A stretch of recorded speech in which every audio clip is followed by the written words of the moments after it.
¿Cuál es la experiencia más inquietante o inexplicable que has vivido? Vivo en el norte de Suiza. Allí hay muchos búnkeres militares antiguos de la Segunda Guerra Mundial. Cuando tenía entre 7 y 8 años, 3 amigos y yo fuimos a explorar uno de esos búnkeres, que estaba construido sobre una colina dentro de un pequeño bosque. La puerta principal estaba atascada, así que intentamos abrirla por la fuerza. Encontramos un gran tronco cerca y lo usamos como ariete. Después de muchos intentos, la puerta no se movió ni un centímetro. Sin embargo, había una mirilla de unos 10 centímetros de diámetro. La abrimos e iluminamos el interior oscuro. Dentro había un pasillo largo, deteriorado y completamente oscuro, con habitaciones a ambos lados. No podíamos ver dónde terminaba porque era demasiado extenso. Todos queríamos echar un vistazo al interior cuando uno de mis amigos dijo: «Hay una pequeña luz al final del pasillo». Esa luz no estaba allí cuando yo había mirado antes, así que lo aparté y observé nuevamente.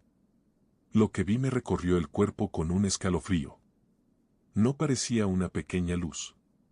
Parecía más bien una linterna apuntando directamente hacia mí, y detrás de ella había la silueta de una persona. Di varios pasos hacia atrás y dije: «Hay alguien ahí dentro». En ese mismo instante, alguien, o algo, golpeó la puerta desde el interior del búnker. Fue el momento en que entramos en pánico. Empezamos a gritar y salimos corriendo. Yo estaba tan asustado que corrí directamente hasta mi casa y cerré la puerta con llave. Al día siguiente, en la escuela, mis amigos y yo hablamos sobre lo ocurrido. Llegamos a la conclusión de que probablemente unos chicos mayores nos habían gastado una broma. Una semana después regresamos al mismo búnker. Pero al ver que las soldaduras que mantenían la puerta cerrada seguían oxidadas e intactas, sin señales de haber sido rotas, nos marchamos sin decir una sola palabra. Era imposible que alguien hubiera abierto aquella puerta antes que nosotros, y además esa era la única entrada. Todavía vivo en la misma región, pero desde entonces nunca he vuelto a visitar ese búnker. Hace años me quedé dormido en el sofá de la sala de estar de mi madre. Ella ya estaba acostada, pero mi hermano había salido y todavía no había regresado. En algún momento de la madrugada me desperté y vi a alguien de pie junto a mí, cubriéndome con una manta. Parecía un hombre que llevaba un pañuelo en la cabeza. Asumí que era mi hermano, aunque me pareció extraño que estuviera vestido así. A la mañana siguiente le pregunté al respecto y me dijo que cuando llegó a casa ni siquiera había entrado en la sala y que no había sido él quien me tapó con la manta. Mi madre también negó haberlo hecho, y no había nadie más en la casa esa noche. En realidad no me pareció algo inquietante hasta tiempo después, cuando una de mis tías se quedó a dormir en casa de mi madre y contó que le había ocurrido exactamente lo mismo. Al parecer, había un fantasma en esa casa que quería asegurarse de que cualquiera que se quedara dormido en el sofá estuviera bien arropado. Supongo que podría haber sido mucho peor. Mi suegra era una mujer muy divertida y agradable. Ella y mi esposa eran muy unidas y, lamentablemente, falleció cuando nuestro hijo tenía unos 4 meses de edad. Avancemos unos años. Vivíamos en una antigua casa de estilo artesanal construida en la década de 1930 en Pasadena, California. Nuestro hijo tenía unos 3 años. Una noche le estaba dando un baño cuando comenzó a mirar por encima de mi hombro. No observaba algo al azar, sino algo concreto. Pasaron unos segundos y me preguntó por qué la abuela llamaba a mamá por un nombre raro. Hubo una larga pausa. Le pregunté qué quería decir, pensando que hablaba de mi madre. Entonces dijo: ¿por qué la abuela llama a mamá por su apodo de infancia? Aquello me dejó completamente desconcertado. Mi esposa y yo nunca usábamos ese apodo, era simplemente como su madre la había llamado desde que era un bebé. Le pregunté dónde había escuchado eso. Su respuesta fue: el granjero me lo dijo. Le pregunté quién era el granjero y respondió que era su amigo.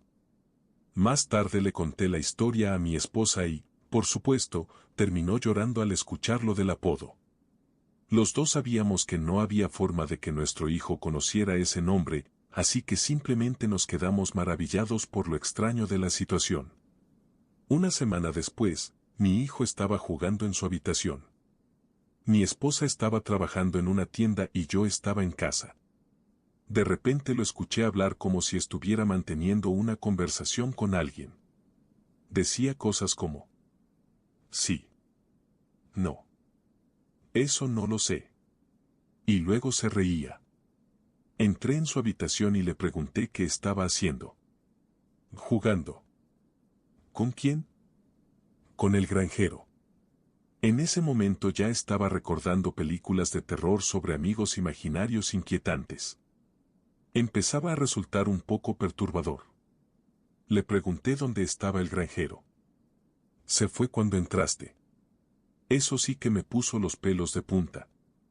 Cuando mi esposa regresó a casa se lo conté, y ella quedó tan inquieta como yo. No teníamos idea de qué pensar, así que decidimos que si volvía a ocurrir haríamos algo al respecto. Unos días después, en mitad de la noche, ambos escuchamos a nuestro hijo decir: la abuela dice que tú y yo ya no podemos ser amigos. Mi esposa y yo fuimos a verlo de inmediato, bastante nerviosos. Estaba sentado en la cama, completamente despierto. Le pregunté si estaba bien. Sí. La abuela dice que ya no puedo jugar con el granjero. Y eso fue todo. Nunca volvió a mencionar al granjero. Ni una sola vez. Ahora tiene 13 años y no recuerda nada de aquello. Pero nosotros sí. Estaba en casa de un amigo cuando me quedé dormido en el sofá. Me desperté un rato después y me di cuenta de que ya era hora de irme porque tenía que trabajar a la mañana siguiente. Me levanté y vi que la luz de la habitación de mi amigo estaba encendida, aunque la puerta estaba cerrada. Al pasar frente a ella le dije que me marchaba porque tenía que trabajar temprano. Sí, nos vemos. Respondió desde dentro. Fui a la cocina a recoger mi bebida del refrigerador. Cuando regresé y pasé otra vez frente a la habitación, dije: hasta luego, amigo. Sí. Contestó nuevamente. Pero algo no me parecía correcto. La voz no sonaba exactamente como la suya. Abrí la puerta. No había nadie. La habitación estaba vacía. Revisé el resto de la casa y tampoco había nadie allí. Salí al exterior y vi que su camioneta no estaba estacionada. Entré en pánico. Lo llamé al teléfono y me dijo que había salido hacia un restaurante de comida rápida unos 15 minutos antes. Salí corriendo de la casa y esperé afuera hasta que regresó. Cuando llegó, me contó que años atrás un chico que vivía allí se había quitado la vida en el ático y que, desde que él se mudó a la casa, había notado cosas extrañas y escuchado voces. Según él, esa historia fue confirmada por un vecino, el hermano mayor de aquel joven. Después de eso, prácticamente cualquier persona que visita la casa termina teniendo alguna experiencia extraña. Mi amigo ha convivido con esas situaciones durante años. Dice que cuando las cosas se vuelven demasiado inquietantes, simplemente grita: déjame en paz. Y, según él, las sensaciones extrañas desaparecen durante un tiempo. Pero siempre terminan regresando. Tengo dos historias. Cuando mi hijo tenía unos 6 meses de edad soñé que estaba en la casa de mis abuelos junto a él. Mi abuelo sostenía a mi hijo en brazos mientras lloraba y yo hablaba con mi abuela. Recuerdo decirle que deseaba que ella y mi abuelo siguieran vivos para poder conocer a mi hijo. Entonces ella me respondió: no te preocupes, si lo vemos. No pensé mucho más en ese sueño hasta unos 5 años después, cuando estaba hablando con mi hermana y mencioné que había soñado con nuestros abuelos. Ella me preguntó: ¿el abuelo Joe estaba sosteniendo a tu hijo mientras se mecía en su silla y la abuela te dijo que los estaban observando? Le respondí que sí y le pregunté cómo lo sabía. Entonces me dijo: tuve exactamente el mismo sueño cuando mi hijo tenía 6 meses. Y una historia más reciente. Mi hijo tenía 20 años en ese momento y regresaba a casa conduciendo después del trabajo una noche. Mientras manejaba, escuchó con total claridad la voz de mi madre, que llevaba 2 años fallecida, decir: «Jonathan, detén el coche». Por reflejo, lo hizo. En cuanto se detuvo, 3 ciervos cruzaron corriendo justo delante de él. Si no hubiera frenado en ese instante, los habría atropellado. Llegué bastante tarde a la conversación, pero siempre he querido contar esta historia. Cuando estaba en la escuela secundaria, un grupo de amigos y yo participamos en una excavación arqueológica en un fuerte romano en South Shields, Reino Unido. Como nunca había salido de Estados Unidos, aprovechamos para tomar un tren hasta Edimburgo y hacer algo de turismo. Lo estábamos pasando muy bien hasta una noche en la que salimos a tomar algo. Mientras caminábamos de regreso al hotel, un grupo formado por 2 mujeres y un hombre se acercó a nosotros. Por alguna razón, me invadió una sensación de ansiedad muy intensa. Cuando estuvieron más cerca, vi que eran 3 de las personas más atractivas y seguras de sí mismas que había visto en mi vida. Tenían ojos azules brillantes, cabello impecable y ropa negra que parecía hecha a medida. Todos en mi grupo lo notaron. Parecían, por decirlo de alguna manera, personas con una presencia muy poderosa. Lo que ocurrió después me dejó completamente desconcertado. Se acercaron y comenzaron a preguntarnos qué estábamos haciendo allí y cosas por el estilo. Respondimos de forma algo evasiva y nos quedamos conversando con cierta incomodidad. En algún momento alguien mencionó que al día siguiente viajaríamos a Londres. Entonces una de las mujeres nos miró y dijo que debíamos evitar el metro y los autobuses y que lo mejor sería salir del país lo antes posible. Para entonces todos estábamos bastante inquietos, pero regresamos al hotel. A la mañana siguiente tomamos un vuelo temprano hacia Londres y, una vez allí, fuimos al hotel en taxi. Ese fue el día de los atentados en el metro de Londres. 6 años después fui a visitar a mi novia, que estaba cursando una maestría en la Universidad de Edimburgo. Estábamos en un pub cuando vi a la misma mujer y al mismo hombre que me habían hablado años atrás. La mujer se acercó a mí y me dijo: «Hiciste bien en seguir mi consejo». Lo más extraño es que para entonces mi aspecto había cambiado por completo. Ha sido la experiencia más escalofriante de toda mi vida, y no creo que alguna vez la olvide. Mi madre sufrió una convulsión mientras dormía. Ella padecía epilepsia y, durante el episodio, terminó enredada en las mantas hasta el punto de quedarse sin aire. Los paramédicos lograron que volviera a respirar y la trasladaron en una ambulancia al hospital. Todo ocurrió muy temprano por la mañana, alrededor de las 4:30. A mí me encargaron llamar a la familia para avisar que mi madre estaba hospitalizada. La llamada más importante era a mi abuela, su madre. Pero antes de que pudiera tomar el teléfono para llamarla, el teléfono sonó. Era mi abuela.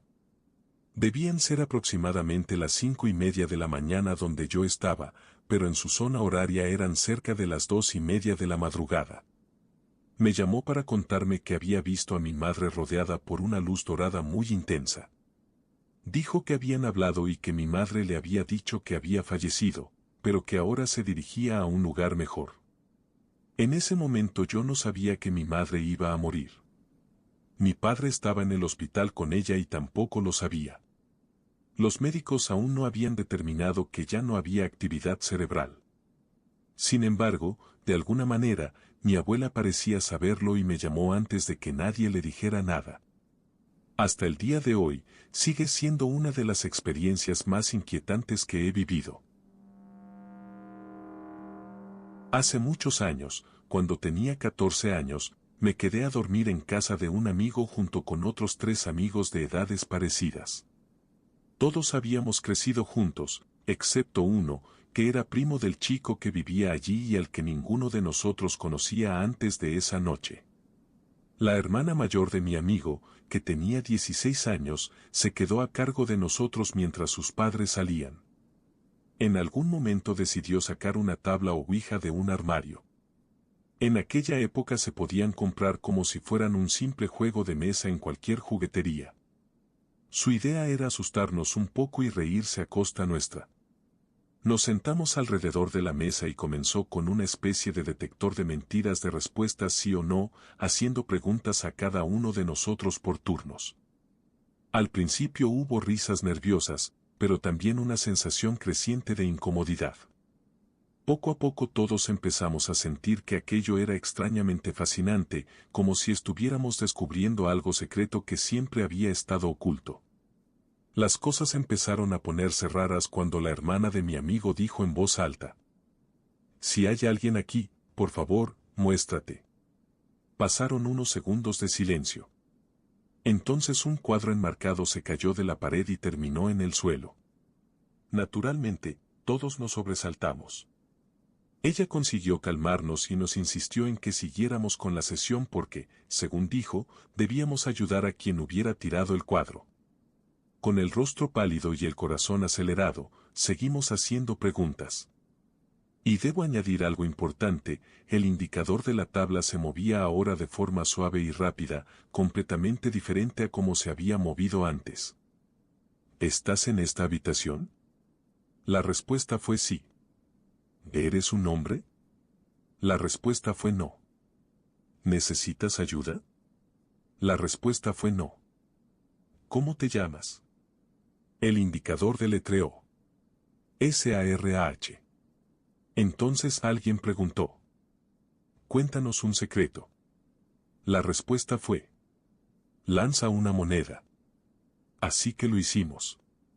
Uno de nosotros fue a la cocina y regresó con una moneda de 10 peniques que había en un recipiente con cambio suelto. En aquella época esas monedas eran bastante grandes y pesadas. La lanzó al aire. Todos seguimos la moneda con la mirada mientras giraba cada vez más alto. Y entonces ocurrió algo que todavía no puedo explicar. Mientras descendía, dejó de girar. Simplemente dejó de hacerlo. Luego cayó lentamente y aterrizó sobre el borde. Y cuando digo aterrizó, quiero decir que no rebotó, no se tambaleó ni osciló. Bajó suavemente y quedó perfectamente equilibrada sobre su canto, como si una mano invisible la hubiera colocado allí con extremo cuidado. Nadie dijo una palabra. El silencio era absoluto. Entonces el indicador volvió a moverse. Al principio parecía señalar letras al azar, pero pronto nos dimos cuenta de que eran iniciales, incluidos segundos y terceros nombres. En la familia de mi amigo y su hermana era tradición tener 3 segundos nombres, algo que no todos sabíamos. Además, aparte del hermano y del primo, nadie conocía el nombre completo de la hermana mayor. Y al primo lo habíamos conocido por primera vez esa misma noche. Sin embargo, uno por uno, todos los presentes vimos como nuestras iniciales eran escritas correctamente. Las de todos. Sin errores. Finalmente el indicador se detuvo unos segundos. Y luego deletreó 3 últimas palabras. Niños. Deténganse. Ahora. Me tomó muchas semanas volver a dormir con tranquilidad. Ninguno de nosotros les contó nada a nuestros padres y, con el paso de los años, aquella experiencia se convirtió en un secreto compartido entre todos los que estuvimos allí. No pude encontrarle una explicación racional entonces. Y, sinceramente, tampoco puedo encontrársela hoy. Fue una de las experiencias más inquietantes de toda mi vida. Probablemente nadie vea esto, pero ¿qué más da? No es exactamente una historia aterradora, aunque sí es algo que nunca hemos podido explicar.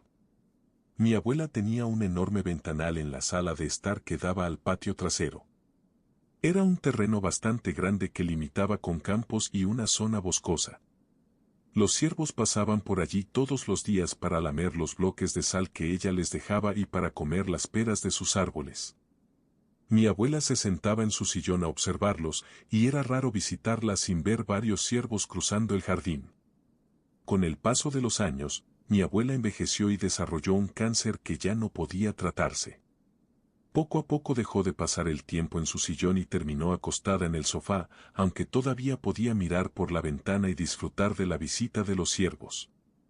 Finalmente se tomó la decisión de trasladarla a un centro de cuidados paliativos. Mi padre, mi tío y mi hermana estaban allí ese día. Yo vivía a varios estados de distancia, aunque había viajado poco antes para despedirme de ella. Fue un momento muy duro para todos. Después de 60 años viviendo en aquella casa, era la última vez que mi abuela saldría de ella. Mientras recorrían la vivienda por última vez antes de marcharse, pasaron por la sala donde estaba el gran ventanal. Y entonces lo vieron. En el patio había entre 15 y 20 ciervos. Todos estaban sentados. Y todos miraban directamente hacia la casa. Lo extraño era que normalmente los ciervos solo aparecían unos minutos, caminaban por el jardín y seguían su camino. Pero esta vez ninguno se movía. Simplemente permanecían allí, inmóviles, observando la casa. Mi padre, mi tío y mi hermana se quedaron mirando a los animales, y los animales parecían observarlos a ellos. Los tres juran que ocurrió exactamente así. Quizás fue una coincidencia. Tal vez había alguna razón natural para que aquel grupo de ciervos estuviera reunido allí ese día. Pero a mí me gusta pensar otra cosa. Me gusta pensar que habían venido a despedirse de una vieja amiga que los había observado y cuidado durante tantos años. Una noche estaba durmiendo tranquilamente cuando me desperté y vi a mi esposo dentro de la habitación. Llevaba puesto un sombrero rojo y estaba de pie cerca de la puerta, sin hacer nada. Levanté un poco la cabeza y le pregunté: ¿qué estás haciendo? Como estaba agotada, volví a quedarme dormida casi de inmediato. Él nunca respondió. 1 o 2 minutos después me desperté ligeramente otra vez y ya no estaba allí. Entonces empecé a debatirme entre volver a dormir o levantarme para averiguar si necesitaba decirme algo. Finalmente reuní la energía suficiente para salir de la cama. Lo encontré en el garaje y le pregunté por qué había estado observándome mientras dormía. Me miró confundido. No tenía idea de qué estaba hablando. Le mencioné el sombrero rojo, pero me dijo que ni siquiera tenía uno. Además, aseguró que llevaba varias horas trabajando en el garaje y que no había entrado a la habitación. Aquello me dejó completamente inquieta. Todavía no sé cómo encontré el valor para regresar sola al dormitorio esa noche. A la mañana siguiente llegué a la conclusión de que probablemente había estado soñando o que había imaginado toda la escena mientras estaba medio dormida. Aún así, una pequeña parte de mí sigue teniendo miedo del hombre del sombrero rojo. Y sí, entiendo perfectamente que probablemente fue un sueño o una alucinación causada por el cansancio. Por eso mismo lo menciono al final de la historia. Pero no por eso dejó de ser aterrador. También soy de esas personas que cierran el espejo del botiquín del baño rápidamente porque están convencidas de que algún día habrá algo detrás de ellas cuando lo hagan. Soy extremadamente miedosa para esas cosas. Soy una persona bastante escéptica. Siempre he sido de los que creen en lo que ven o experimentan por sí mismos. Ni siquiera creía en Santa Claus cuando era niño. No creo en lo paranormal, pero a lo largo de mi vida me han ocurrido algunas cosas que nunca he logrado explicar. Cuando era muy pequeño, entre 1 año y medio y 3 años de edad, siempre estaba enfermo y era muy callado. Mis padres decidieron mudarnos de Alaska a Oregón para estar más cerca de la familia y recibir ayuda para cuidarme. Durante esos años vivimos en varias casas de alquiler bastante viejas. Hubo una en particular que recuerdo especialmente. Era una casa antigua, llena de crujidos y con todo el ambiente típico de una vivienda deteriorada. Además tenía una propietaria con graves problemas mentales. Había sido internada varias veces por episodios psicóticos y su esposo intentaba mantener todo bajo control mientras cuidaba de ella y administraba las propiedades que alquilaban. No era un lugar feliz. Mis padres lo sentían. Mis abuelos también. Y, de alguna manera, yo también. Les decía a mis padres que había esqueletos observándome desde el armario de mi habitación. Cuando me quedaba a solas con mi abuela, le repetía una frase una y otra vez. Hombre con arma. Y nada más. Vivíamos cerca de una ciudad, por lo que no era normal ver a alguien armado rondando la casa. Durante todo el tiempo que vivimos allí seguí diciendo cosas extrañas como esas. Lo curioso es que nunca hablaba de monstruos, fantasmas o esqueletos antes de vivir en esa casa ni después de marcharnos. La parte más rara ocurrió aproximadamente un mes antes de mudarnos. Alguien entró en la casa mientras no estábamos. Pero no robó absolutamente nada.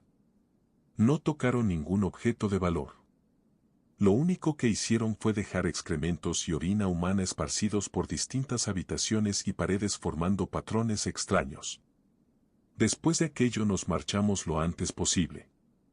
La siguiente casa también tuvo sus momentos extraños. De hecho, allí ocurrió la experiencia más aterradora de mi vida. Yo tenía 6 o 7 años cuando sucedió y lo recuerdo perfectamente. Estaba despertándome lentamente una mañana. Seguía acostado en la cama, mirando hacia la puerta de mi habitación. Vi cómo la puerta se abría y un hombre grande entraba en el cuarto. Asumí que era mi padre. Sentí una presión sobre mis piernas, como si unas manos me estuvieran sacudiendo suavemente para despertarme. Como quería seguir durmiendo, fingí estar completamente dormido. Después de unos segundos, las sacudidas se detuvieron. Entonces sentí una pequeña corriente de aire frío bajo las mantas, como si alguien las hubiera levantado desde los pies de la cama. Y justo en ese instante ocurrió algo que jamás olvidaré. 2 manos enormes agarraron mis piernas con muchísima fuerza. Empezaron a tirar de mí hacia el borde de la cama. Como si intentaran arrastrarme hacia abajo. Hasta ese momento seguía pensando que era mi padre gastándome una broma o tratando de despertarme. Pero en cuanto sentí aquellas manos comprendí que algo no estaba bien. Había algo extraño en ellas. Algo agresivo. Algo que me aterró. Me aferré desesperadamente a las sábanas y al colchón intentando evitar que me arrastraran. Durante lo que me pareció una eternidad, quizá entre 30 segundos y 1 minuto, luché para no caer. Y de repente las manos me soltaron. Salí corriendo de la habitación en cuanto pude. Llegué llorando a la cocina y encontré a mis padres preparando el desayuno. Todavía recuerdo cómo, entre sollozos, le pregunté a mi padre. ¿Por qué me hiciste eso? Me asustaste. Me hiciste daño. Mi padre me miró completamente confundido. Ni siquiera he entrado en tu habitación esta mañana. ¿Te encuentras bien? Nunca he vuelto a sentir tanto miedo ni tanta confusión como aquel día. La última historia es mucho más tranquila e incluso reconfortante. Cuando yo tenía 4 años nació mi hermano menor. Para entonces ya vivíamos en la casa donde mi familia sigue viviendo actualmente. La compramos a una viuda anciana muy amable. La llamaré Trudy porque no recuerdo su nombre real. Vivía sola, sin familiares cercanos. Su esposo había fallecido años atrás y sus únicos compañeros eran sus gatos. Le tomó mucho cariño a mis padres, que en aquel entonces eran una pareja joven con un niño pequeño. Hizo todo lo posible para evitar otros compradores y ayudó a mis padres para que pudieran quedarse con la casa. Seguimos en contacto con ella durante algún tiempo después de la compra. Unos 2 años más tarde, Trudy falleció. Lo curioso es que mi hermano nunca llegó a conocerla. Tenía apenas 2 o 3 años cuando ocurrió algo extraño. Una noche, después de que mis padres lo acostaran, salió corriendo de su habitación hacia la sala de estar con una enorme sonrisa en el rostro. Estaba emocionadísimo. Mis padres le preguntaron qué ocurría. Y él respondió. Acabo de visitar a la abuela Trudy. Ella les manda saludos. Mi hermano nunca la había conocido. Ni siquiera sabía quién era. Y, sin embargo, aquella noche parecía convencido de haber estado hablando con ella. Eso es todo. Hasta hoy sigo siendo escéptico, pero esas son algunas de las experiencias que jamás he logrado explicar. Era escéptico y sigo siéndolo. Soy de esas personas que creen en lo que ven y experimentan por sí mismas. Esta es la experiencia más extraña que he vivido. Cuando tenía 14 años sufrí una neumonía grave. Los antibióticos que me estaban administrando en un pequeño hospital provincial no estaban funcionando y tuvieron que trasladarme en ambulancia a un hospital más grande en la capital. Durante el trayecto apenas podía respirar. Más tarde descubrieron que tenía aproximadamente 750 gramos de líquido acumulado en los pulmones. Recuerdo que la ambulancia se sacudía constantemente mientras yo luchaba por respirar. Entonces sentí algo que solo puedo describir como un golpe brutal, como una patada que me expulsó de mi propio cuerpo. Años después leí relatos de personas que hablaban de túneles y luces durante experiencias cercanas a la muerte, pero eso no fue lo que me ocurrió. No hubo túneles ni luces. Solo aquel impacto que me lanzó fuera de mí mismo. Me encontré observando mi cuerpo desde un lado. También veía a una enfermera intentando colocarme una mascarilla para ayudarme a respirar. Al principio pensé que algo andaba mal con mis ojos. Entré en pánico. Todo parecía plano, como si estuviera viendo una película proyectada en una pantalla. Los colores estaban apagados, casi en blanco y negro, aunque no del todo. Era como si todo estuviera cubierto por tonos grises. Sé que parece extraño. Estaba mirando mi propio cuerpo desde fuera y aún así me preocupaba por mi visión. Pero era un adolescente aterrorizado y mi lógica no funcionaba demasiado bien en ese momento. Mientras me angustiaba por mis ojos pensé en mi madre. Y de inmediato estaba viéndola. Ella viajaba en un automóvil junto a mi padre y mi tío, siguiendo la ambulancia hacia la capital. Comencé a hablarle, diciéndole que algo iba mal con mis ojos, que no podía ver bien. Ella no me escuchaba. Los tres continuaban conversando. Estaban criticando a los médicos del hospital provincial por su incompetencia y comentaban cómo habían intentado convencerlos de firmar unos documentos antes de marcharse. También hablaban de que habían conseguido que me admitieran en el servicio de un médico muy respetado cuyo apellido era inusual. Recuerdo claramente ese apellido. Fue entonces cuando comprendí que algo realmente extraño estaba ocurriendo. No debería estar allí. El miedo aumentó todavía más. Pensé en mis amigos de la escuela y en la chica que me gustaba. Cada vez que pensaba intensamente en alguien, aparecía instantáneamente junto a esa persona, como si estuviera a su lado en ese mismo instante. Empecé a saltar de un lugar a otro, de un recuerdo a otro, cada vez más rápido. Todo se convirtió en una especie de caleidoscopio de personas y lugares. Y entonces apareció una anciana. Era muy vieja. Tenía el cabello completamente blanco, de un blanco puro que destacaba entre todos aquellos colores apagados. Me tomó de la mano y me pidió que me calmara. Me dijo varias veces que debía tranquilizar mi mente para detener aquellos saltos incontrolables. Poco a poco conseguí concentrarme solo en ella. Entonces me explicó que iba a quedarme dormido y que cuando despertara estaría en el hospital. Me dijo que los médicos me pondrían inyecciones, que algunas serían dolorosas, pero que debía ser valiente y soportarlo. También aseguró que mi estado mejoraría. Después me dijo algo muy específico. Afirmó que, 2 meses más tarde, los médicos propondrían una operación. Y me insistió varias veces en que, cuando despertara, debía decirle inmediatamente a mi madre que no permitiera esa cirugía. Según ella, si la operación se realizaba, yo moriría. Repitió la advertencia una y otra vez.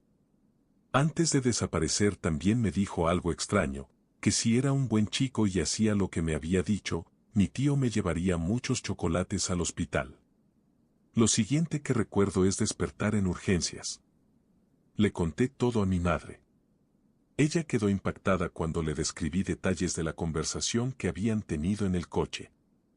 Recuerdo perfectamente cómo abrió los ojos de par en par cuando mencioné el apellido del médico del que habían estado hablando. También le repetí una y otra vez que no firmara ningún documento para una operación. Ella intentó tranquilizarme diciéndome que nadie estaba hablando de ninguna cirugía. Pasé mucho tiempo durmiendo en el hospital. Los médicos drenaron el líquido de mis pulmones utilizando agujas largas que introducían por la espalda. Fue extremadamente doloroso. Me administraron antibióticos fuertes y poco a poco empecé a recuperarme. Pasaron las semanas. 45 días después, las radiografías seguían mostrando una mancha en mi pulmón izquierdo que no desaparecía. 2 meses después seguía allí. Luego otra radiografía. Y otra más. La mancha continuaba exactamente igual. Finalmente los médicos recomendaron una operación para extirparla. Mi madre se opuso al principio, pero la presión de los médicos aumentó y terminó firmando los documentos. Sin embargo, los retrasos hicieron que la cirugía se pospusiera varias semanas.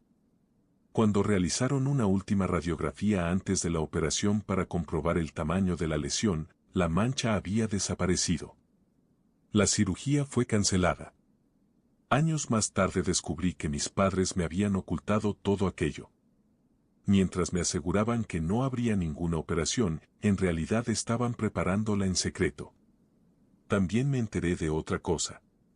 Mi madre me contó que mi tío, famoso en toda la familia por ser extremadamente tacaño, comenzó a llevarme chocolate tras chocolate al hospital. Esto ocurrió en la Bulgaria socialista de aquella época. Mi tío era conductor de camiones internacionales y conseguía aquellos chocolates durante sus viajes.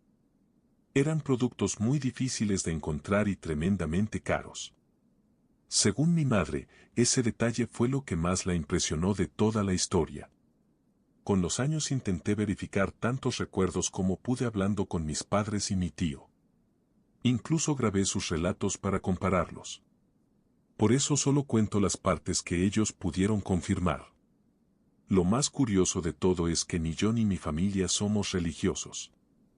Éramos ateos antes de aquello y seguimos siéndolo hoy.